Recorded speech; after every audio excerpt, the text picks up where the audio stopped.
Welcome to the Explainer. Today, we are doing a forensic deep dive into Internal Revenue Code Section 121. Specifically, we're talking about the incredibly complex tax rules for selling a home that used to be a rental property. And trust me, the math involved here can be absolutely unforgiving if you're not ready for it. Okay, so here's our game plan. First, we're going to start with a little history lesson on the tax loophole that basically created these rules.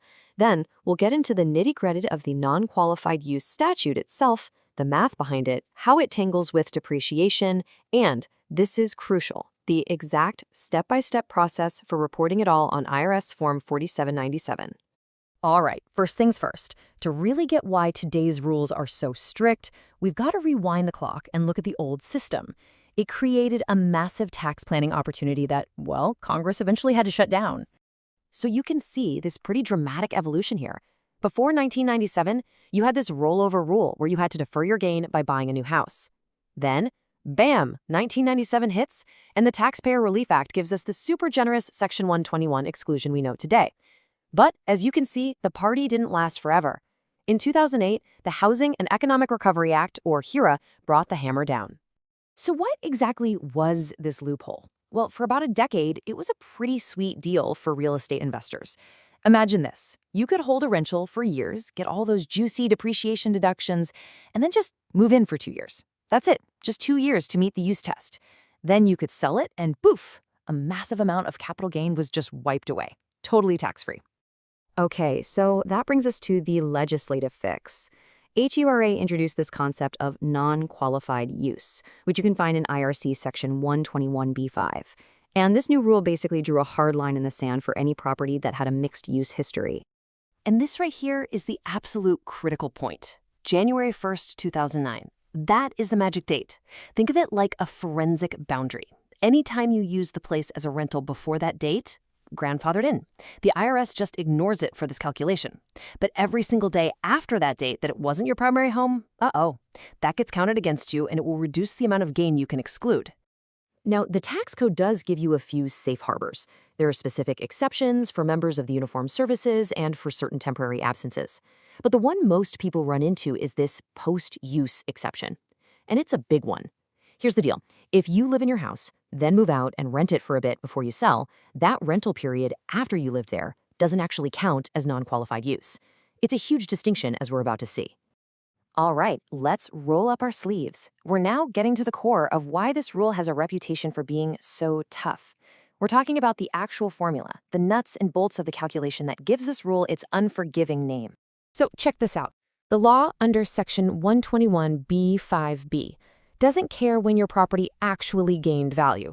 It doesn't care if the market boomed while it was a rental and was flat while you lived there. Nope. It just applies this brutally simple ratio. It takes the number of bad days, the non-qualified use days, and divides it by the total number of days you owned it. It just assumes the appreciation happened perfectly, evenly, every single day. And that right there is where the pain can come from. Okay, let's put this into practice. Our first case is what I call the sandwich scenario. This is where you have a rental period that's literally sandwiched between two periods where you lived in the home as your principal residence. So look at the timeline. You buy it in 2010, live there for a couple of years. Good. Then you rent it out for 5 years. That's our non-qualified period. Then you move back in for 2 more years before you sell. Now, you totally meet the 2 out of 5 year use test, right? But that 5-year rental block in the middle is now a huge tax problem. The post-use exception doesn't apply here. And here's the brutal result. A whopping 55.5% of your capital gain is now completely ineligible for the home sale exclusion. Why? Because that rental period was not after the last time you lived there. So the unforgiving math kicks in. 5 years of non-qualified use divided by 9 years of total ownership means that portion of the gain is permanently taxable. All right, now for another classic. We'll call this one the boomerang. This is that textbook investor move. You buy a place as a rental, and then later you boomerang back to it to make it your primary home right before you sell. So you buy it as a rental in 2014, and you rent it out for 5 solid years. All of that is non-qualified use since it's after 2009. Then you move in, You do your 2 years to meet the residency test, and then you sell. You did everything right to qualify for an exclusion, but the law says not so fast. Those first 5 years cannot be ignored. And the result is even more dramatic. A staggering 71.4% of the total profit from the sale is taxable. That's 5/7. Even though you met the residency requirement, most of your gain gets carved out and is completely ineligible for the exclusion. So you think that's complicated? Well, hold on, because there's another layer of complexity we have to peel back. On top of all this, we have depreciation recapture. An IRC Section 1211D6 lays out a strict, non-negotiable ordering rule.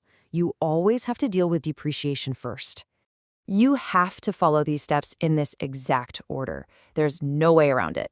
Step 1. You carve out the gain that is simply recapturing the depreciation you took after May 6, 1997. This is called unrecaptured Section 125 gain. It is never excludable and it gets taxed at its own special rate, up to 25%. Step 2, you take what's left, the real appreciation, and apply that non-qualified use ratio. Then, and only then, comes Step 3, where you can finally apply your home sale exclusion to whatever gain is left over. And this table really brings it home. Let's say you have a $200,000 total gain. First, the $40,000 of depreciation recapture comes right off the top. That's taxable, period. You're left with $160,000. Now, if your non-qualified use ratio is 20%, that means another $32,000 is taxable at long-term capital gains rates. What's left? $128,000. That is the only amount you can actually exclude. So out of a $200,000 gain, you end up with $72,000 of taxable income. The ordering is absolutely critical. Now, knowing the rules is one thing, but reporting them correctly on the right IRS form, well, that's an area where mistakes are incredibly common. This all happens on Form 4797, Sales of Business Property. And look, the IRS instructions are explicit about this, but it's a very common trap. They say, and I'm quoting here, do not take the exclusion into account when figuring the gain on line 24. This means you have to first calculate the entire gain as if no exclusion even exists. You deal with the exclusion later. The pivotal move happens in Part 1 of the form. You have to manually write Section 121 exclusion on line 2, and then you enter your calculated eligible exclusion amount as a negative number in the loss column. This specific forensic adjustment is what correctly reduces your taxable gain on the tax return. Okay, we've covered a lot of technical ground. Let's bring this all together and summarize the critical triggers and statutory thresholds that every tax professional and every homeowner with a mixed-use property needs to have on their radar.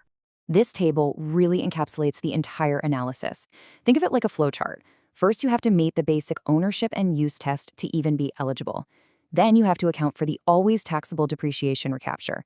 Next, you apply the non-qualified use allocation for any of those post-2009 rental periods. And always remember that critical post-use exception, which can save you from that allocation if the rental period happened after you last lived there. As this deep dive demonstrates, the math is, well, it's pretty unforgiving. It requires a rigorous, multi-step process that considers legislative history, specific dates, and a non-negotiable ordering of calculations.